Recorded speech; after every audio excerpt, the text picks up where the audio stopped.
So there's two organizations. That is actually the idea. So Women on Waves.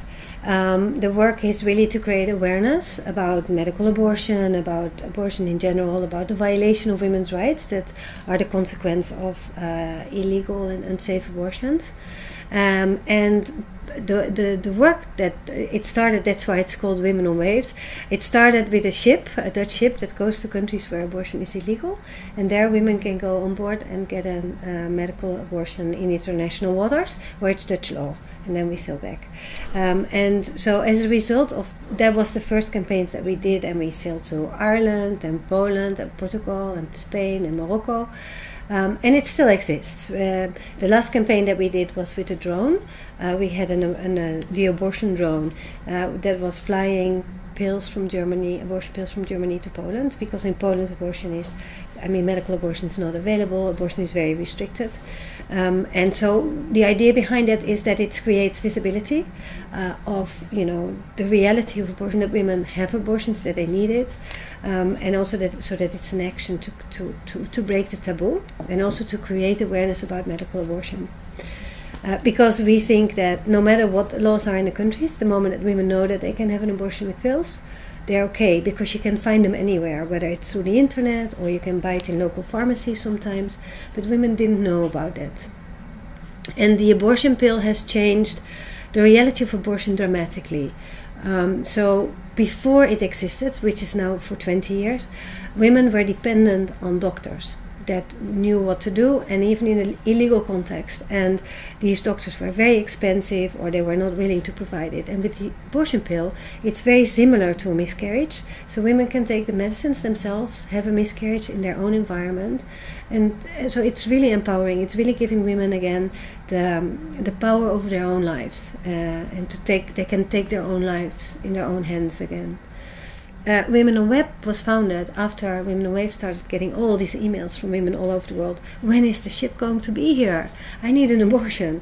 And the ship was a campaign that we do every few years. It's very intense. It doesn't solve the local problem, but it can shed a light on it. And so we said, well, it's a pill. It must be possible to find a way to be able to send it to women. So the Women on Web was founded. It facilitates the possibility for women to get access to medical abortions or to local abortion care. So we have, for every country, we know what's available. We know sometimes local providers, even where it's illegal. We know what is the names of the pills that women can get. So we try to provide every woman that emails us the proper information that she needs to make a good decision about her health. Well, the ship, in some places, like in Ireland, there was the first campaign. We couldn't help any woman. In Poland, I think we sailed out 3 times, and there were 5 women on board every time we sailed out. In Portugal, the ship was stopped by warship. It couldn't even, sail into Portugal. But what happened there is that we started their hotline. And in Portugal, this other medicine was available called Artrotec. And so a lot of women were helped by telling them which pharmacy to go, what medicine to buy, and how to take it to have a safe abortion. In Morocco, the ship was kicked out immediately after it became known that it was there. So it really depends. And in Spain, we did a few abortions as well. So the amount of abortions on the ship are relatively few, but with these few, it's making a statement. It's unapologetic. It's showing women need this. They have the right to it. It's not a shame. It's a medical need. And also we can provide information about contraceptives and sexual education. Like all these things are part of the SHIP's campaign. Women on Web is receiving around 10,000 emails per month. So there we have a help desk in 15 languages that are answering emails every day from women that, any question. Sometimes it's not only unwanted pregnancies. Sometimes it's also like,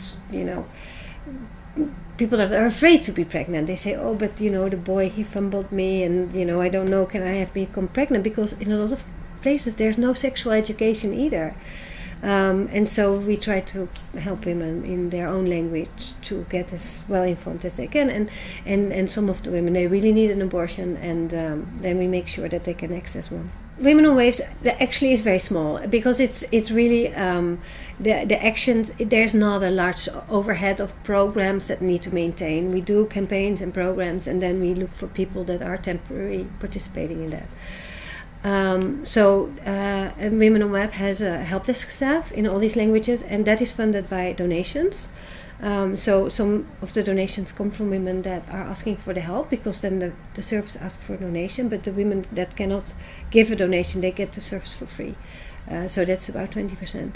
And that's it's self-sustainable. It's a non-profit, but it's self-sustainable now. So we have institutional donors, we have private donors, we have everything. And the work of these two organizations, they support each other. So, for example, Women on Waves is really good in awareness, creating awareness, but we don't want to have it one legal entity, because the work of Women on Waves is sometimes more risky legally, and you don't want to. You want to keep the service always safe. When we started in 1999 already, it's 15 years now. Yeah. The medical abortion was just registered in the Netherlands. It was not widely known, it was not very available. And in these 15 years there has been so much research done on the safety of medical abortion that when we started Women on Web, for example, 10 years ago, it was quite controversial also among providers. But we also published research on the outcome of the service, and now it's there's no debate anymore on how safe it is, medical abortion. The women can do it themselves. The World Health Organization supports that. Australia just recently opened a telemedical service. So the controversy and the questions about the safety of medical abortions, they are not there anymore. So that really changed. I also think that the internet changed things a lot. There's so much more. I mean, there's a very lively underground market. Medical abortion, when we started Women on Web, it was only produced in some countries. It was not, but now it's produced in India, in China, in a lot of. It's really, there's a lot of production of these medicines, and they are spreading all over on the world. So it's available. Women just need to know that it's there, and they need to know how to use it properly, because there's a lot of misinformation there.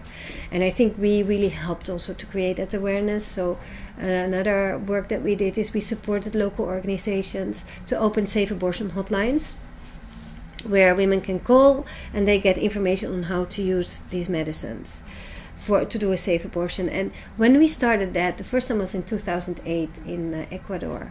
Women were really afraid, because you were giving information about something that is illegal in that country. But the first time, so they said, we're going to go to jail, and that didn't happen. And then it started off a whole movement. So there are safe abortion hotlines now in Argentina, in Chile, in Venezuela, in Peru, in Pakistan, Indonesia, Kenya, all over the world. And this idea that women have the right to that kind of information, that perspective also changed dramatically. It's now people are not afraid anymore to give this type of information to women. I think what also changed is, of course, the whole world situation. 9/11 happened, the war against terrorism. When we started Women on Web, we got a lot of requests from women, from American soldiers that were based in Kuwait, in Iraq, in those places. People that are protesting and having these banners and trying to convince the public with images or whatever, that's very visible. But what we've seen in the United States is that doesn't change the reality to access. Even though there are protesters in front of clinics, what is the problem is the moment that there's judges being appointed to in courts. So the Bush and before him the other presidents, they installed very anti-abortion judges, and now also the Supreme Court has a lot of anti-abortion judges. So what you see in the United States is that where abortion is legal, it has become totally unavailable in some of the states because of the judicial system fails to protect women's rights to access abortion. So they make all these restrictions to clinics that it's totally impossible to make them sustainable, and the courts upheld those policies and laws. I have not enough insight in how far kind of the conservative movement, the anti-abortion movement, is also trying to to influence these systems. And that's what I mean, that we have to be aware that there's a lot of places where decisions are being made, bureaucratic spaces, but also judicial spaces in courts, and that is hidden, when there is an influence there, and that is where you have to be very careful that you won't be distracted only by what you see in the protesters, but that you have to be very aware that there's also another way that can be used to restrict rights, human rights. The United States is a big funder of the anti-abortion movement everywhere in the world, also in Europe. Human Life International, they all have offices here in Europe in different places. They are trying to influence policy also in the European Union. So it is a concerted movement, and they have tactics. And the tactics that have been, what you see is that the tactics that were used in the US 10 years ago, they are being applied now. In the European Union, the tactics are the same, and these are tactics that are designed by the American anti-abortion groups. So the tactic there has been to make sure that there are judges being appointed that are anti-abortion. That was the tactic of the anti-abortion movement, and it has been very, very successful. So I would be surprised if that is not the same tactics, that they wouldn't use that same tactic here. So in that sense, it is a concerted effort, and especially in the US, and I know that the US has been exporting its tactics to the EU, and so I think that's happening here as well. I don't know how, and again, I'm not a conspiracy thinker, but we just know that it worked very well in the US. The difference is that there's a lot of funding available for that work. There's not so much funding available for the rights work, the other side, that we are doing.